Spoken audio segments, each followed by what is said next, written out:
Hello, everybody, and welcome to another edition of Inside Guns with your host, me, the Yankee Marshal.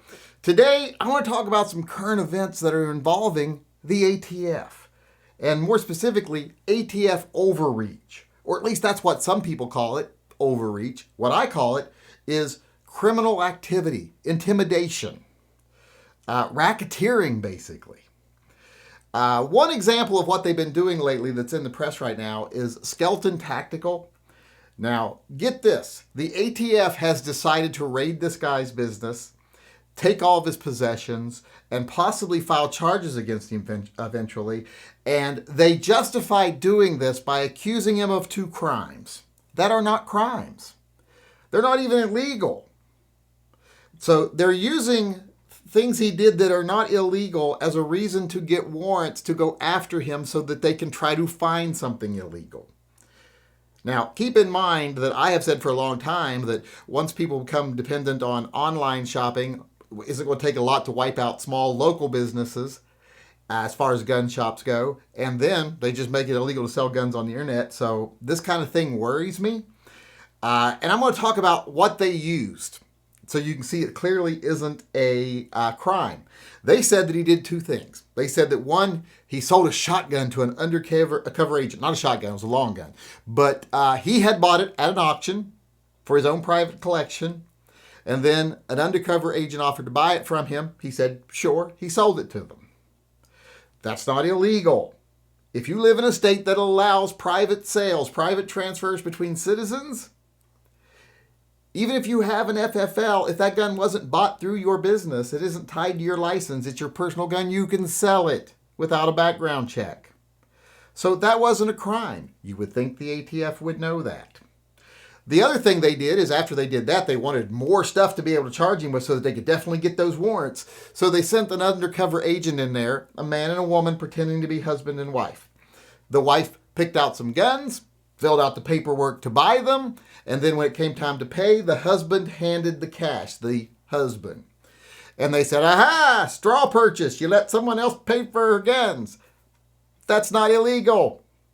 If I came into a gun shop tonight and said, hey, guns on me for everybody, I can do that. If I walked up and someone I know was buying a gun and I'm like, hey, don't I owe you $500? I'll pay for your gun. Legal. Totally legal. It's definitely legal for a husband to pay for his wife's guns and vice versa. There was no crime there.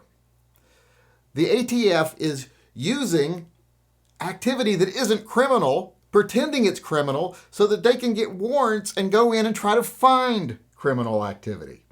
And it seems like in the case of Skelton Tactical, they just weren't happy with some technical errors, paperwork errors, which every gun shop has some. If someone's doing something wrong on paperwork, teach them how to do it right. Tell them where the misunderstanding is. You don't go in, set up stings where you don't even commit a crime and then use that as a reason to treat them like they're criminals. But that's what the ATF is doing. The ATF is nothing but a bunch of thugs. It is a government-run mafioso. It is out there only to intimidate people. It doesn't do any good for anybody. It does collect a lot of revenue for the state, but as far as stopping crimes, anything like that, no, it doesn't. What kind of crimes are they stopping by going into a private gun shop and then performing legal actions and then trying to pretend like they're illegal? That's not stopping crime. It's almost like they're trying to create crime. They try to lure FFLs into committing a crime, but since most FFLs are smarter than that, I guess now they've just even thrown that out the window and just said, well, we'll just go ahead and buy guns and say it was a crime, even though it wasn't. What are they going to do about it? By the time they ever get a lawyer and get it shown that it wasn't a crime, we will have ruined them. They'll be out of business, so what's it matter? And they're not going to be able to sue us, so we can do whatever we want. It really appears that that's what's going on right now in this country. And we can't stand by and let this stuff happen. Now, I'm going to cover my ass a little bit here. Might turn out later that Skelton Tactical, that's the guy that's been supplying all the guns to the Mexican cartels, like every one of them for all we know. Kind of doubt it, considering that they couldn't really find any crimes he's committed, other than some possible paperwork errors. But if that happens, well, then we'll deal with that. Then you charge him with that. You get a warrant based on that. You don't go in, create fake crime, things that aren't even criminal behavior, and then label them crimes to be able to further violate their rights. But that's what's happening right now. So we need to start paying attention to stuff like this. This stuff is way more important than who gets to sell what kind of trigger or what kind of stock or whatever. This is stuff where the government is actually taking your rights away unjustly. This guy, this FFL, Skeleton Tactical, the government had no reason, no justification for going in and doing what they did. That's why they used these flimsy charges that they know would never stick in court to get warrants so that they could try to find something to get him. That's not how the justice system is supposed to work. But that's how it works with the ATF. Because like I said, they're just a bunch of bullies. It's a racket. This is racketeering. So, and don't fool yourself. The government, Republican and Democrat alike, their goal is to cripple the gun industry. The gun industry isn't a big, powerful lobby. A lot of people like to pretend like it is, like the NRA is a big, powerful lobby. All the NRA did is put a lot of money in their own pockets and in the pockets of a few senators. Organizations like insurance agencies, petroleum agencies, healthcare, etc. Those are the big power brokers in this country, and they don't want people having guns. So this whole notion that one side of the aisle is on our side, they're not.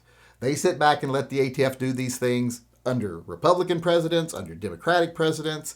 We even have Republican presidents say things like, take their guns first and give them due process later.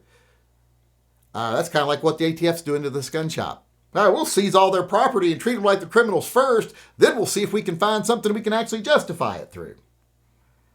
So people need to start paying attention to this, and I'm doing what I think is my part here a little bit by making people aware. So I'm not telling people to go out there and like burn down the ATF building, although you do what you want to do. But I'm saying, be aware. Start paying attention to what's important. Stop being distracted by retail concerns of small retail businesses whose survival depends on our rights being compromised. Let's stop throwing time and money towards those things, and let's start paying attention to the stuff the government's doing that actually threatens our rights. And the ATF being able to charge people with crimes that aren't crimes so that they can treat them like criminals and then hopefully find a reason to justify that, that's something we should be paying attention to. With that being said, I want to move on and talk about something historic that just happened. I don't know if you paid attention, but during yesterday's video, there was a first for me. And no one really noticed it until the live chat when I started talking about it last night. I was surprised.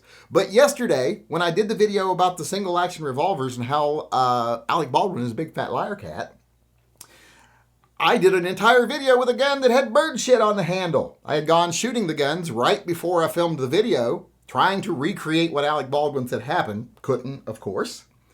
But as I left the gun on the table, I guess a bird shit on it, because when I brought it back up here and filmed immediately afterwards, there's bird shit on the handle clearly visible. So there you have it. There's a first for the Yankee Marshall channel. The first time I did an entire video with bird shit on the gun. All right, everybody, I'm out of time, but before I go, I want to remind everyone we are doing the Fur Friends Animal Rescue Glock giveaway fundraiser.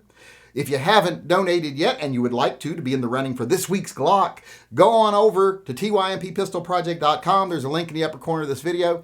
Donate $10 or more. For every $10 you donate, you'll get one entry into winning a Glock this Friday.